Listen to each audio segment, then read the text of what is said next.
21장 1절부터 11절까지 우리 찾으셨으면 우리 한 절씩 교독하시겠습니다. 제가 한 절 읽고 여러분들이 한 절 읽으시고. 그들이 예루살렘에 가까이 가서 감람산 갯박에 이르렀을 때에 예수께서 두 제자를 보내시며 이르시되 너희는 어떤 마을로 가라. 그리하면 어떤 너희를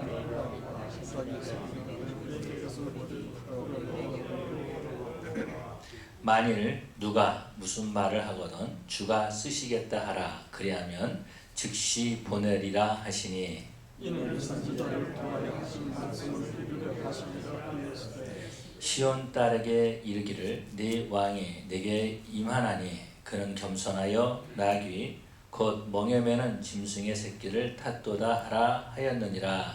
제자들이 가서 예수께서 명하시니라.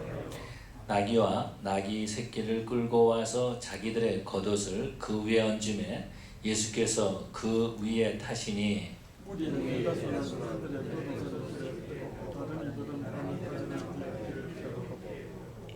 앞에서 가고 뒤에서 따르는 무리가 소리 높여 이르되 호산나 다윗의 자손이여 찬송하리로다. 주의 이름으로 오시는 이여 가장 높은 곳에서 호산나 하더라. 예수께서 이르시되 온 세상의 천사는 누구냐. 같이 읽겠습니다. 무리가 이르되 갈릴리 나사렛에서 나온 선지자 예수라 하니라. 아멘.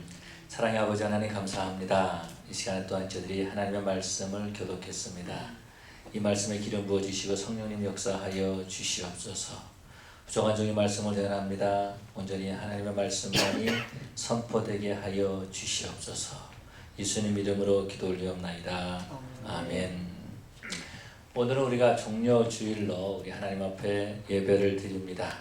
이 종려주일이라고 말하는 것은 예수님께서 예루살렘에 입성하실 때에 사람들이 예수님을 환영했던 그런 모습을 기억하고 기념하면서 하나님 앞에 예배를 드리는 것입니다. 예수님을 소식을 사람들이 소문으로 많이 들었습니다. 예수님께서 수많은 병자들을 고쳐주시고 뿐만 아니라 그 메시지를 하늘의 천국 복음을 전하셨을 때에 혹시 저분이 메시아는 아닌가, 또 저분이 바로 예수님 하나님께서 보내주신 선지자구나 라고 하는 그런 마음을 가졌던 거죠. 그런데 소문으로만 듣던 그 예수님이 나귀를 타고 예루살렘에 들어오신다라는 겁니다. 그래서 사람들은요 예수님을 환영합니다. 환호하는 겁니다. 예수님 오시는 것을 보고 열광하는 그런 모습을 볼 수 있습니다. 예수님이 내 삶의 방해자로 생각했던 종교 지도자들은 어떻게 하면 예수를 죽일까라고 음모를 꾸미고 계획하고 그렇게 예수님에 대해서 비판했었지만은, 그러나 예수님을 구원자로 믿었던 그 사람들은 예수님을 환영하고 예수님이 예루살렘에 들어오시는 모습을 보고 열광하는 그런 모습들을 볼 수 있습니다. 저와 여러분들도 그 예수님을 환영하고 예수님을 열광하는 그런 저와 여러분들이 되어야 될 줄로 믿습니다. 예수님께서 예루살렘에 올라가시기 전에 오늘 본문에서 보니까 이렇게 말씀하고 있는 것을 볼 수 있습니다. 예루살렘에 가까이 가서 감람산 갯바게에 이르렀을 때에 두 제자에게 말씀하시는 것입니다. 뭐라고 말하냐면 맞은편 마을로 가라. 그곳에서 나귀와 매인 새끼를 데리고 오라. 이렇게 끌고 오라 라고 말씀하겠 거죠.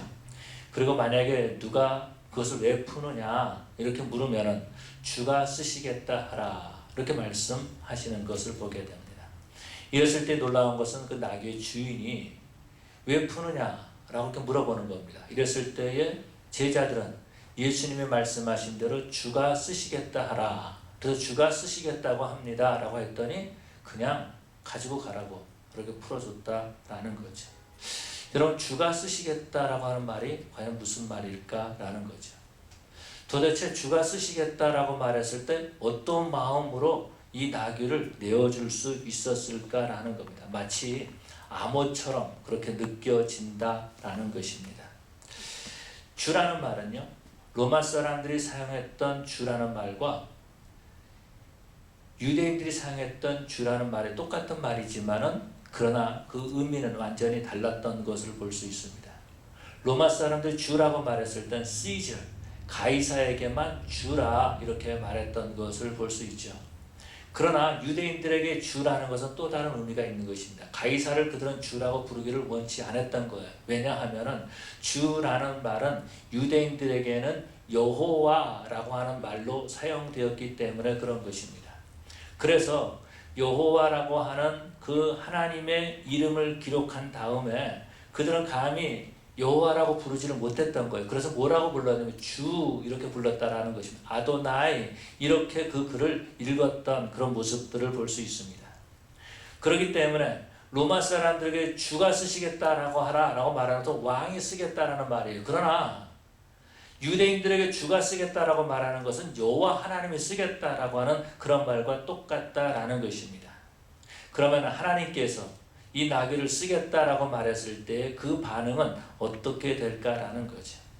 과연 이 말을 들었을 때의 제자들은 어떤 마음을 가졌을까라는 것입니다. 하나님께서 쓰시겠다라고 하는 그 나귀를 선뜻 내어주는 그 사람은 도대체 어떤 사람일까라는 것입니다. 예수님께서 제자들을 보냅니다. 이랬을 때의 제자들은 어떤 마음을 가졌을까라는 거죠. 그것을 풀고 오라고 말했습니다. 그래서 누가 보고 그것을 보고 왜 푸느냐? 네 것도 아닌데, 다시 말해서 너 것도 아닌데 네가 왜 손을 대느냐? 이렇게 물어보면은 주가 쓰시겠다 하라라는 것입니다. 만약에 물어보지 않으면 어떻게 된다는 거죠? 그냥 가져오라는 겁니다. 이것은요 어떻게 보면은 도둑질과 같은 것입니다.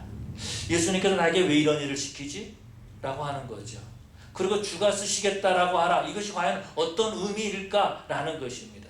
지금까지 예수님께서는 제자들에게 그런 일들을 한 번도 시킨 일이 없었다라는 것입니다. 그런데 이번에는 예수님께서 바로 그렇게 나귀를 가져와라 그렇게 말씀하시는 그런 모습들을 보게 되죠. 사도행전에서 보면 아나니아를 볼 수 있습니다. 아나니아는 하나님 앞에 기도하는 가운데 환상 가운데 하나님과 대화를 나누기 시작합니다. 그때 우리 하나님께서 이 아나니아에게 하신 말씀이 어떤 것이냐면 너는 사울에게 가라 이렇게 말합니다. 그런데 이 아나니아가 하나님께 기대했던 말은 어떤 말일까요? 너는 빨리 사울을 피해라 라고 하는 그런 말이었을 것입니다. 왜냐하면은 아나니아는요 사울이 얼마나 정말 예루살렘에서 수많은 크리스찬들을 잡아갔는지 알고 있었다라는 것입니다. 뿐만 아니라 다메섹에 올라온 목적도 알고 있었어요. 그것도 다메섹에 있는 크리스찬들을 잡아가지고 예루살렘에 끌고 가기 위해서 지금 올라오고 있다라는 소문을 듣고 있었다라는 겁니다. 그렇기 때문에 아나니아가 하나님 앞에 기대했던 말은 아나니아야 너는 사울이 오니까 빨리 도망가라 피해라 이 말을 기대하고 있었을지 모른다라는 거예요. 그런데 우리 하나님께서는 이 아나니아에게 말씀하시기를 사울에게 가라 이렇게 말씀하시는 겁니다. 하나님 그 사람이 얼마나 나쁜 사람인지 아십니까? 그 사람이 얼마나 많은 해를 끼쳤는지 아십니까? 라고 이렇게 말하고 있지 않습니까? 이랬을 때에 우리 하나님께서 아나니아에게 뭐라고 말씀하십니까? 이 사람은 임금들과 또 이방 사람들에서 나를 위해서 준비된 그릇이다 라고 말하고 있습니다. 하나님께서 이 사울을 쓰시겠다라고 말씀하고 있다라는 것입니다. 왜 하나님께서 그렇게 말씀하셨을까라는 거죠. 도대체 하나님께서는 사람이 없어서 사울과 같은 사람을 쓰겠습니까? 아마 아나니아는 그런 생각 가졌을지 모르겠어요. 아마 하나님께서 저한테 그렇게 말씀하신다면 아마 저는 아마 그렇게 말씀을 드릴지 모르겠어요. 하나님 내가 있잖아요. 내가 사울 말고 내가 있잖아요. 왜 하필이면 사울입니까?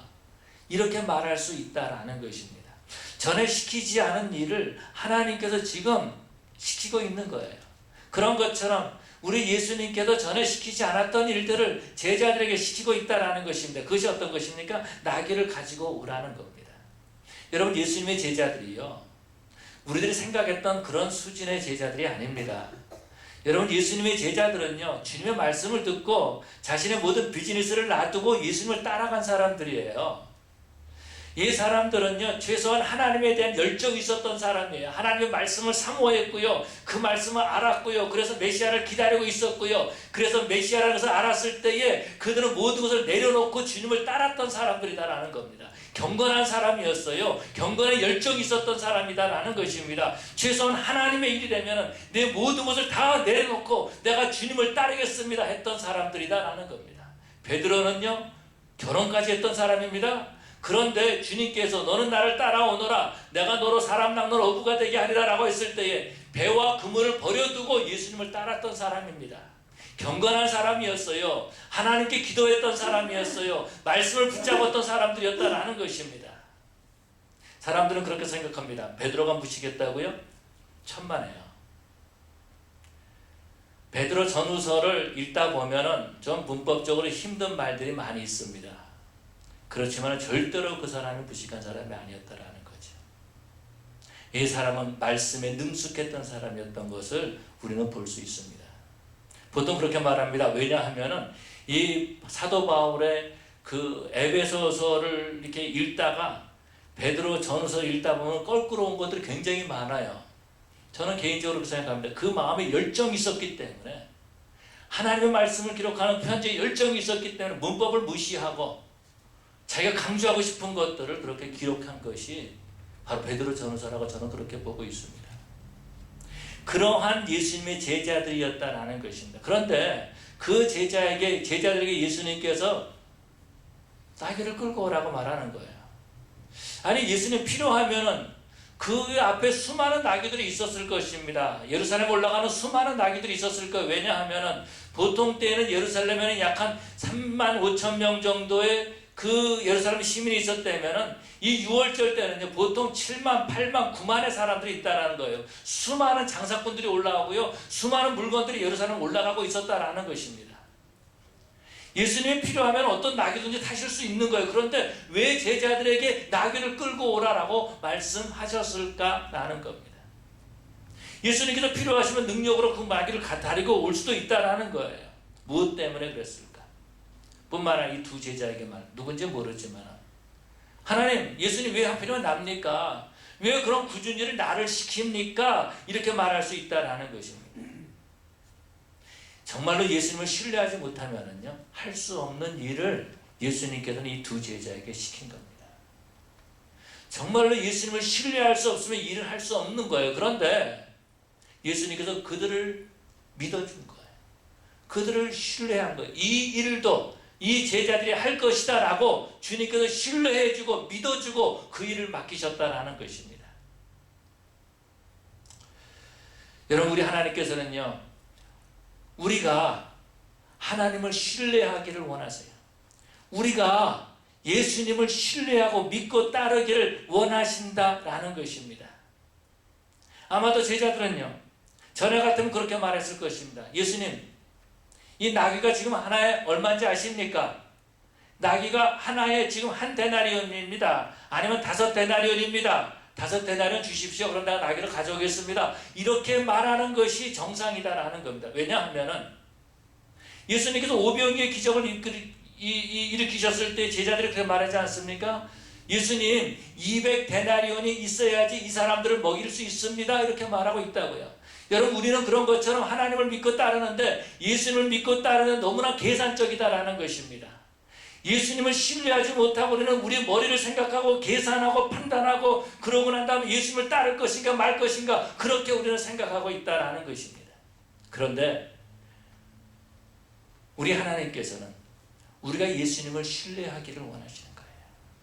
예수님을 믿기를 원하시는 거예요. 그냥 말로만 주여 주여 믿습니다 믿습니다 뭐 그러는 것이 아니라 정말로 우리 삶에서 주님을 따르기를 원하고 계신다라는 것입니다. 사람들은요, 믿는 것만큼 신뢰합니다.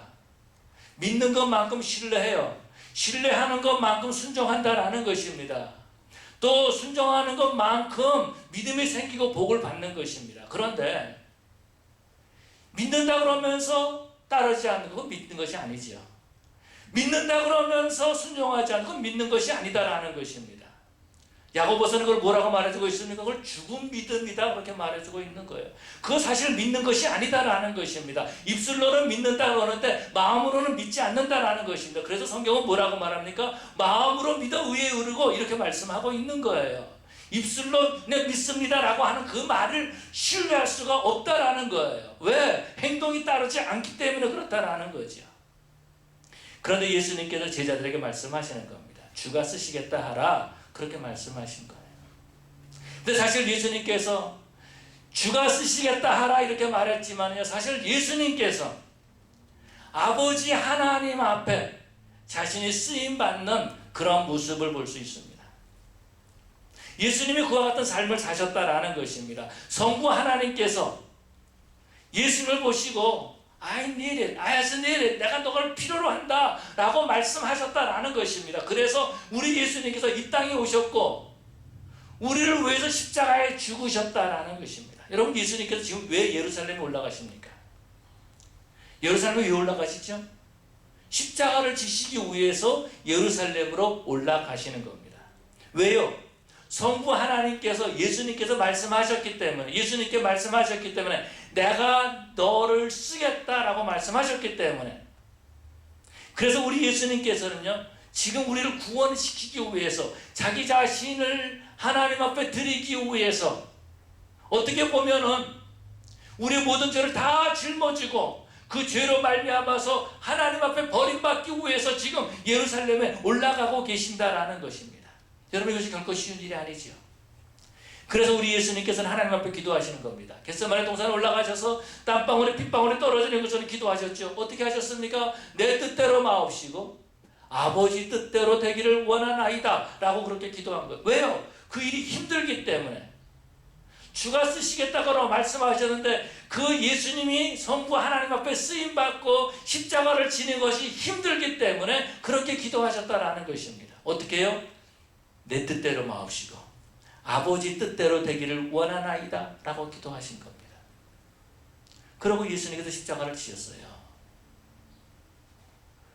머리에는 가시관을 쓰시고 양쪽 손에는 못이 박히시고 양다리에 못이 박히시고 채찍을 맞으시면서 머리끝부터 발끝까지 모든 피를 다 흘리시고 그러면서 십자가를 지셨다라는 것입니다.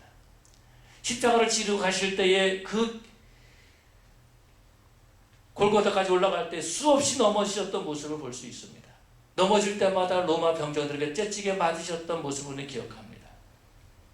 주님이, 우리 예수님이 성부 하나님 앞에 쓰임받는 것이 그렇게 힘들었다라는 거예요. 그런데 우리 예수님께서 그렇게 쓰임받으셨다라는 것입니다. 그리고 이 주님께서는 십자가를 지시고 3일 만에 부활하셨죠. 영광의 몸으로 살아나셨다라는 것입니다. 부활하셔서 하나님의 영광의 보좌에 앉아 계신다라는 거죠. 우리에게 구원의 길을 열어주셨다라는 것입니다.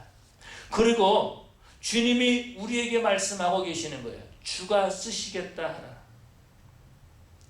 낙의 주인이 누구인지 성경은 나와 있지 않습니다. 그런데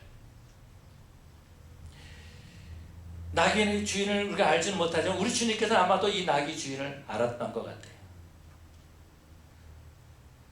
아마도 우리 주님께서는 그 낙의 주인의 신앙을 보셨던 것 같아요. 그렇기 때문에 알고 계셨기 때문에 주가 쓰시겠다라고 하면은 그 사람은 낙이 한 마리 두 마리가 아니라 주가 원하신다면은 100마리 1000마리 내가 있는 모든 낙이까지 전부 다 드릴 수 있는 그런 신앙인 것을, 신앙의 사람인 것을 주님이 아셨다라는 것입니다. 그래서 제자들을 보낸 거예요. 그리고 만약에 뭐라고 말하면은 주가 쓰시겠다 하라 라고 그렇게 하나님이 쓸 것이다 라고 그렇게 말하라는 것입니다. 이 낙의 주인은요, 제자들이 낙의 줄을 풀고 있을 때에 왜 푸느냐? 주가 쓰시겠다 하라. 이게 낙의 값이 얼마인데 이렇게 말하지 않았다라는 거예요.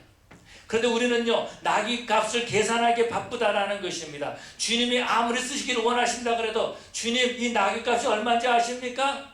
이렇게 물어볼 때가 참으로 많이 있다라는 것입니다. 그런데 여러분, 주님께서 왜 이렇게 말씀하십니까?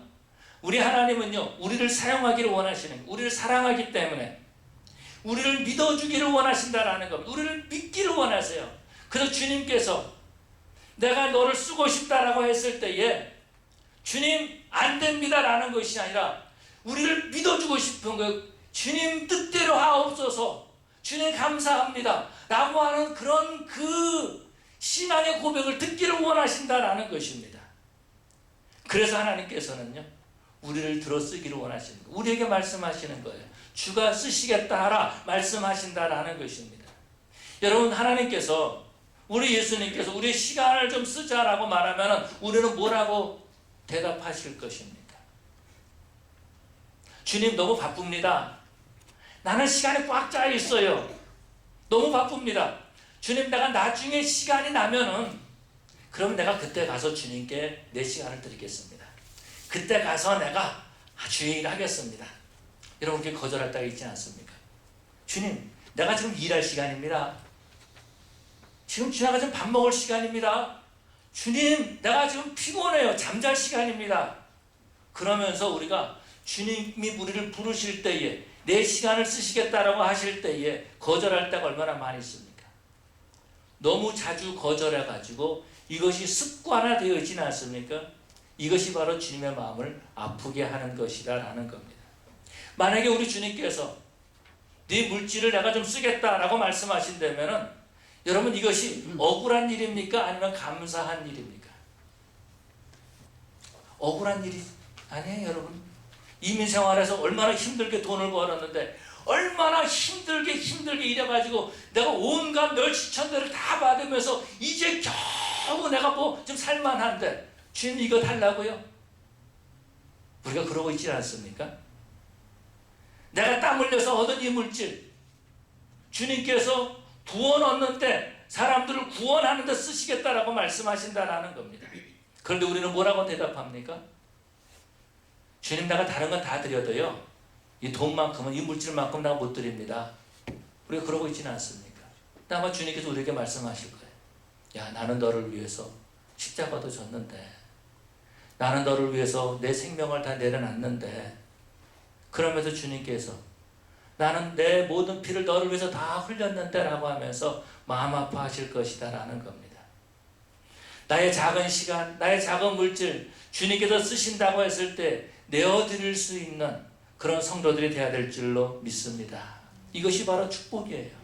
내 물질을 주님께서 사용하시는 것, 이것이 바로 축복이다라는 겁니다. 내 시간을 하나님 앞에 드릴 수 있는 것, 그래서 주님이 받아주시는 것, 이것이 바로 하나님이 우리에게 주신 축복인 줄로 믿습니다. 베드로는요, 예수님께서 베드로의 배에 올라가서 말씀을 전하십니다. 예수님께서 베드로의 배를 사용하신 거예요. 그 배가 어떤 배입니까? 베드로의 비즈니스예요. 그런데 그날이 어떤 날이죠? 밤새도록 금을 내렸는데 하나도 잡지 못했던 날이에요. 그런데 주님께서 내가 네 배에 올라가서 좀 말씀을 전해야 되겠다, 그렇게 말씀하신 거죠. 근데 베드로는 그것을 내줬다라는 것입니다. 그날 얼마나 피곤했겠어요. 얼마나 지쳐 있었겠어요. 아무것도 잡지 못해 얼마나 마음에 상심해 있었겠어요. 그런데 예수님께서 베드로의 배를 빌리신 거예요. 그 당시만 해도 예수님이 주라는 것을 몰랐겠죠. 예수님이 어떤 분이라는 걸 몰랐겠죠. 그런데 그냥 예수님께서 배를 빌리자 그래서 올라가서 말씀을 전하니까 그냥 자기 비즈니스를 내어드린 거예요. 그러고 난 다음에 예수님께서 말씀을 다 전하시고 난 다음에 깊은 데 가서 그물을 내리라. 엄청나게 많은 고기를 건졌습니다. 그때 베드로에게는 물고기가 필요했던 게 아니죠. 자신이 하나님 앞에 있다는 것을 깨달은 겁니다. 그때 주님께서 뭐라고 말씀하십니까? 내가 너로 사랑 낚는 어부가 되게 하리라. 그러면서 주님께서 베드로의 배뿐만 아니라 베드로의 인생을 사용하시는 그런 모습을 보게 됩니다. 저와 여러분들도 주님께 드림으로 우리의 인생이 하나님 앞에 쓰임받는 자들이 되어야 될 줄로 믿습니다. 작은 일을 드리지 못하면 큰 일도 할 수가 없어요.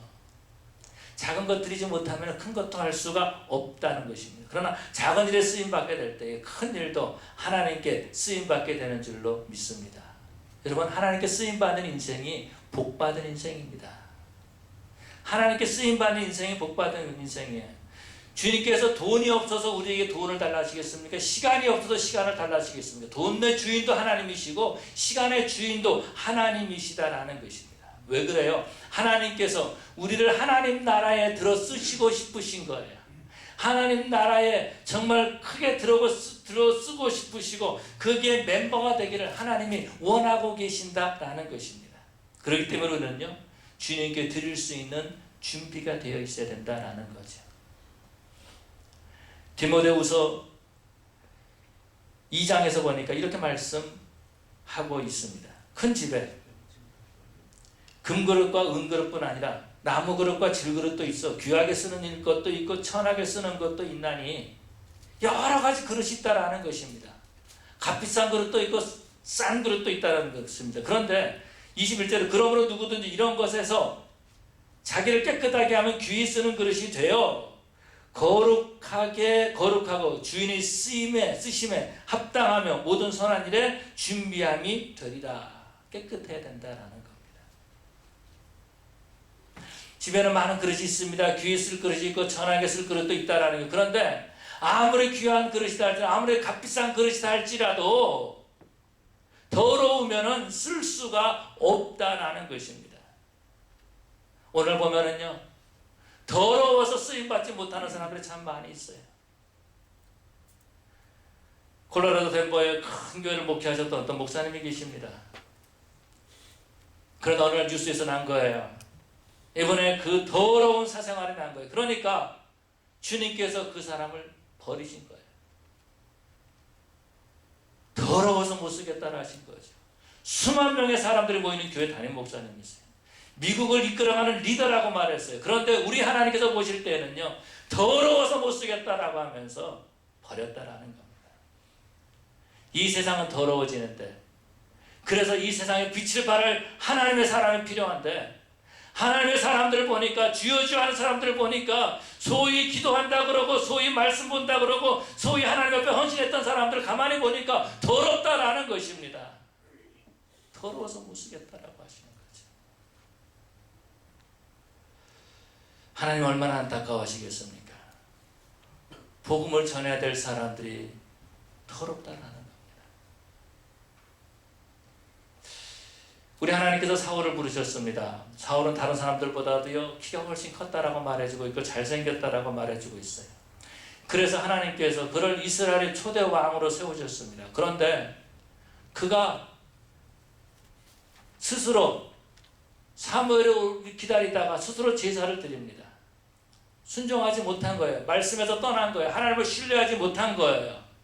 하나님을 믿지 못한 거예요. 그러니까 자기 생각대로 했다라는 것입니다. 그래서 하나님께서 이 사울을 버렸다라고 말씀하고 있지 않습니까? 내가 너를 버렸노라 라고 말해요. 왜요? 더러워서 순종하지 않기 때문에, 믿는 줄 알았더니 믿음이 없었기 때문에, 행함이 없었기 때문에 버렸다라고 말해주고 있습니다. 여러분, 버림받는 인생, 여러분 그 인생이 가장 불쌍한 인생이에요. 어떻게 보면은요, 죄송한 말이지만은 LA 나가서 보면은 홈리스 피플들을 보면은 어떻게 보면은 다 그런 것은 아니겠지만은 버림받은 인생들이에요. 가족들에게 버림받고, 아내에게 남편에게 버림받고, 부모에게 버림받고, 자식들에게 버림받은 그런 인생들이다라는 겁니다. 그런데 하나님께서 다윗을 보고 뭐라고 말씀하십니까? 하나님 마음에 합한 자라고 말씀하세요. 아무도 보이지 않는 곳에서 그는 양을 치고 있었습니다. 그러면서 하나님을 찬양하는 거죠. 그러면서 하나님을 노래 부르는, 여호와는 나의 목자시니 내가 부족함이 없으리로다. 나는 하나님의 도우심이 아니면 나는 살 수가 없습니다. 그런데 하나님의 도우심만 있으면 나는 부족한 것이 없습니다. 부족한 것이 없습니다 라고 말하는 거죠. 하나님을 의지하는 자, 하나님을 신뢰하는 자, 하나님께서 그래서 그 다윗을 들어 쓰시는 모습을 볼 수 있습니다. 필라델피아의 그 외딴 곳에 가면은, 그 교회를 가면은 한 교회가 있다 그럽니다. 오래전 얘기입니다.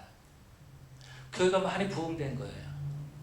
그런데 어른들이 와서 예배를 드리는데 아이들이 들어올 수가 없는 거예요. 그래서 아이들한테 표를 하나씩 다 내놔준 거예요. 어른들은 다 들어와도 되는데 아이들은 이번엔 자리가 10개밖에 안 되니까 번호를 쭉 줘가지고 이번 주에는 1번부터 10번까지 들어와라. 다음 주에는 11번부터 20번까지 교회 오는 거야. 이렇게 했습니다. 자리가 없기 때문에. 그래서 교회가 부흥돼도 문제인 것 같아. 자리가 없어서. 그래서 그 어떤 소녀 아이가 아픈데 나중에 가가지고 표를 받았는데 굉장히 번호가 많은 숫자의 번호를 받은 거예요. 근데 교회는 점점 부흥되는 거죠. 그래서 이번 주에는 10명이 올 수 있다. 다음 주에는 어른들이 5명 새로 왔어요. 그러면은 다음 주에는 5명만 새로 와야 된다. 그 다음 주에는 2명만 새로 와야 된다. 점점 기다리다가 이 아이가 몸이 아팠는데 그만 세상을 떠나고 말았습니다. 그러고 난 다음에 이제 목사님이 가서 장례식을 하러 갔는데 거기에 이제 아이가 목사님께 편지를 썼어요. 목사님, 내가 교회 가고 싶었는데 자리가 없어서 교회를 못 갔습니다. 그래서 내가 돈을 모으기 시작했습니다. 57센트를 모은 거예요. 그리고 이거 부족하지만은 교회를 넓히는데 이 돈을 사용해 주십시오 라고 편지를 써놓고 죽은 거예요. 아파서 죽은 거죠. 여기에 목사님이 감동이 된 거예요. 그리고 그 편지를 성도들한테 다 읽어줬습니다. 성도들이 감동이 됐습니다. 57센트의 헌금을 하나님 앞에 드린 거예요. 그러고 난 다음에 그때부터 교회에서 건축 헌금을 하기 시작했고 많은 사람들이 헌금을 하기 시작해서 교육관을 지었습니다. 예배당을 넓혔습니다. 주일 학생들이 교회에 올 수 있도록 그렇게 한 거예요. 그러고 난 다음에 아이들을 위해서 교회에서 학교를 세웠습니다. 이것이 필라델피아에 있는 템플 유니버시티가 된 겁니다. 템플 유니버시티에서 한국 사람들 중에서도 박사학위 받으신 분들이 많이 있죠. 다운타운에 있는데, 그러고 난 다음에 이 아이가 그렇게 아파서 세상을 떠난 것을 보고 교회에서 병원을 지었습니다. 그 병원 이름이 그 서마리탄 하스피털입니다. 장로교, 기독교 병원이죠. 지금도 다운타운 쪽으로 가면은 윌셔인가요? 거기 그 서마리탄 병원이 있는 것을 보게 됩니다. 미국의 수많은 그 서마리탄 병원을 세우는 그런 일이 생긴 거예요. 하나님께서 어린 여자아이 하나를 들어 사용하신 겁니다. 주가 쓰시겠다라. 이랬을 때에 그 나귀가 복을 받았어요. 그 나귀가 복을 받았어요. 그런 나귀는요, 예수님을 태우고 간 나귀가 된 거예요. 그 나귀가 예수님을 태우고 갔을 때 사람들의 종려나무 가지를 흔들면서 호산나 호산나 다윗의 자손이요. 자기 옷 겉옷을 벗어가지고 그 나귀가 가는 길에 혹시 나귀가 흙을 밟을까 봐서 그렇게 옷을 깔고 환영했던 그런 모습을 보게 됩니다. 여러분, 예수님께서 아무 나귀나 끌고 오라고 하지 않으셨습니다. 오늘 본문에서 보니까 이렇게 말씀하고 계세요. 너희는 맞은편 마을로 가라. 그리하면 곧 매인 나귀와 나귀 새끼가 함께 있는 것을 보리니 풀어 내게로 끌고 오라. 정확하게 알고 있었습니다. 그 나귀가 누구와 같이 있었는지 정확하게 알고 있었어요. 한 번도 사람을 태워보지 않은, 짐을 태워보지 않은 그런 나귀라는 것을 주님께서 정확하게 어디에 있는지 알고 계셨다라는 것입니다. 그 나귀가 어떤 나귀입니까? 주님께 쓰임받는 나귀인 거죠. 여러분, 주님이, 우리 예수님이 하나님이심을 믿으십니까?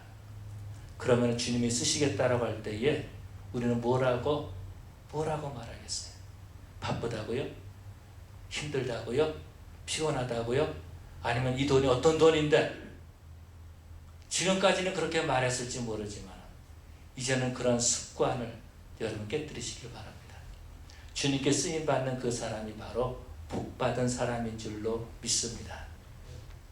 지난주일부터 썸머 데일라이트 세이빙 타임이 시작됐습니다.